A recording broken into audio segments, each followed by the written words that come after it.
Encore une fois, en principe, le président de la République, Macky Sall, pourrait justement être poursuivi pour haute trahison, puisque selon lui, encore une fois, pour reprendre ses mêmes propos, le président du groupe parlementaire PASTEF majoritaire à l'Assemblée nationale, Ayib Daffé, disant que la résolution de mise en accusation du président Macky Sall pourrait être donc examinée au courant de cette session unique ordinaire qui a été ouverte hier au niveau de l'Assemblée nationale. Je rappelle que c'est le député Guy Marius Sagna qui avait écrit un projet de mise en accusation contre le président Macky Sall pour haute trahison, alors que justement la Cour des comptes avait sorti en tout cas ces rapports disant qu'il y a eu des falsifications de chiffres, où il y a eu une dette cachée, ce qui a fait que le président, en tout cas le député Guy Marius Sagna disait que on ne peut pas trouver autre chose que cela par rapport justement au mot haute trahison. Maintenant, à vrai dire, le mot haute trahison dans la constitution sénégalaise n'est pas assez défini, Birahim Touré. C'est ce que nous disent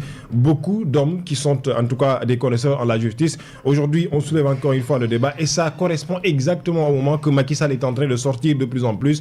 Et encore une fois, rappelez-vous, le président Macky Sall lui-même, avec justement son parti, l'Alliance pour la République, ont demandé, ont écrit, ou en tout cas pour revenir sur le président Macky Sall, a écrit à travers ses avocats, le ministre des Finances, Cheikh Dibaye, a écrit encore une fois le président de la Cour des comptes pour demander justement non seulement des explications sur ce qui est en train d'être dit par rapport à la gestion de sous son magistère, notamment pour son dernier mandat 2019-2024.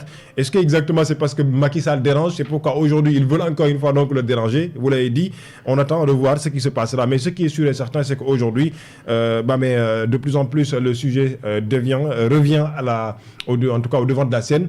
On en a parlé il y a quelques temps. Aujourd'hui, on en parle encore une fois. On verra, puisque encore une fois, je le dis, ce qui va inquiéter Macky Sall, ce n'est pas une mince affaire, ce n'est pas encore une fois du jour au lendemain que ça se fera. Alors, je rappelle que avant même le président du groupe parlementaire, Mohamed Salim Ayib Daffé, le député Guy Marius Sagna, toujours du parti PASTEF, avait déposé une proposition de résolution devant l'Assemblée nationale visant à inculper l'ex-chef d'État sénégalais pour haute trahison. Mais comme le rappelle Jeune Afrique, et ça c'était déjà en avril 2024, comme le rappelle le quotidien Jeune Afrique, en avril 2025, autant pour moi, le journal ou magazine Jeune Afrique dit que aucun texte, comme vous l'avez rappelé il y a un instant, ne définit encore le chef d'accusation de haute trahison. Hier, vous avez suivi le docteur Mbaye Cissé sur le sujet, qui est également juriste et qui a rappelé qu'il n'y a pas encore de contenu dans ce terme de haute trahison. Est-ce que la justice va se saisir ou sera saisie de la question? On a également souvenance de plusieurs anciens ministres ou premiers ministres qui sont passés devant la haute juridiction. On a rappelé par exemple le cas Idrissa Seck, mais déjà bien avant, il y a le cas Mamadou Dia dans ses bisbilles avec Léopold Sédar Senghor, Lamine Gueye, entre autres. Aujourd'hui, au Sénégal en tout cas, aucun ancien chef d'État pour le moment n'a été poursuivi pour ce chef d'accusation ou pour ce délit, ce qui n'est pas le cas par exemple pour d'autres pays. On a vu par exemple en Mauritanie où l'ancien chef d'État Mohamed Abdel Aziz a même été condamné à 15 ans de prison ferme. On l'a vu également dans d'autres pays en Afrique, mais aussi en Europe. La France avec l'ancien président Nicolas Sarkozy dans ce qu'on appelle les financements occultes pour sa campagne électorale, je pense que c'était en 2007, et qui avait sollicité l'aide financière de feu Mohamed Kadhafi. L'arsenal juridique sénégalais pourrait permettre peut-être d'arriver à cela, mais ce qui est sûr, c'est que sur le plan politique ou politico-judiciaire, PASTEF n'a pas l'intention de lâcher Macky Sall, puisqu'on a vu également que Macky Sall n'a pas encore l'intention de lâcher disons même pas le pouvoir, mais en tout cas qu'il n'a pas l'intention de lâcher l'actualité. Il est au devant de la scène depuis quelque temps.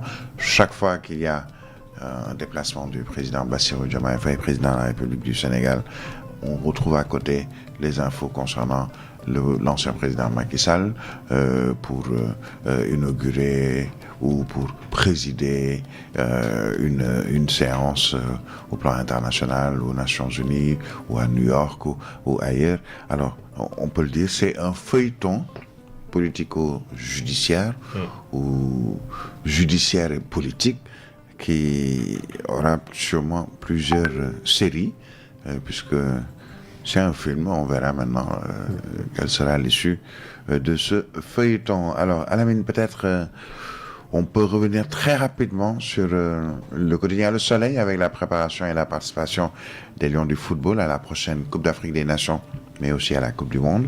Et hier, en Conseil des ministres, le président de la République a engagé l'ensemble du gouvernement justement à mettre les bouchées doubles pour aider les Lions et qu'ils soient dans d'excellentes conditions, peut-être de performance par rapport à la prochaine Coupe d'Afrique des Nations. Je le rappelle, c'est au Maroc. Exactement. Donc à la fin partir du mois de décembre, le 21 décembre. Le 21 décembre, donc, et après la Coupe du Monde en 2026, très rapidement. Oui, je pense que Birahim, ça donne encore une fois confiance que le président Bassirou Diomaye Faye, après avoir dit que l'État sera derrière les Lions et que l'État, encore une fois, mettra tous les moyens au niveau du stade Abdoulaye de Diamniadio, que le président Bassirou Diomaye Faye en parle au Conseil des ministres, pour qui connaît les engagements qui sont pris au Conseil des ministres. Je pense que c'est des engagements qui, en quelque sorte, engagent l'État par rapport justement à ce qui doit être fait par rapport aux politiques, aux orientations du président de la République. Le président, d'abord, a félicité encore une fois, comme il l'a fait au stade Abdoulaye de Diamniadio, les Lions du Sénégal à travers cette qualification historique, la 3e d'affilée, mais la 4e que le Sénégal participera à une Coupe du Monde. Aujourd'hui, engager l'État du Sénégal, le gouvernement, l'ensemble des acteurs du gouvernement de soutenir les Lions, ça ne sera que bénéfique pour le football sénégalais.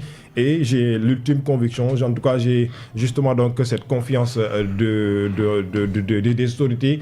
Déjà, le budget pour la CAN 2025 a été déjà bien longtemps, en tout cas mis sur la table pour accompagner les Lions du Sénégal. Le football, au-delà du terrain, ça nécessite de l'encadrement. Au-delà du terrain, ça nécessite des moyens. Et au-delà du terrain, c'est en quoi un arsenal d'autres choses qui doivent être mises sur pied avant d'aller sur le terrain. C'est-à-dire les conditions doivent être tous réunies. Et l'État ou les États sont au premier plan. Je pense que le président Bassirou Diomaye Faye et son gouvernement ont compris cela. Espérons que ce soit le plus rapidement possible et que les Lions seront mis encore une fois dans d'excellentes conditions. Cela leur permettra encore une fois de pouvoir mieux compétir face aux nations qui seront en face. Voilà, donc c'est ce qu'on appelle tous derrière les Lions. Et en premier, le chef de l'État, l'ensemble du gouvernement, pour accompagner les Lions du Sénégal vers ces 2 rendez-vous sportifs, à savoir la Coupe d'Afrique des Nations qui se joue en décembre prochain au Maroc, mais aussi la Coupe du Monde 2026 aux USA, au Mexique et au Canada. Merci Alamine Senghor. On te retrouve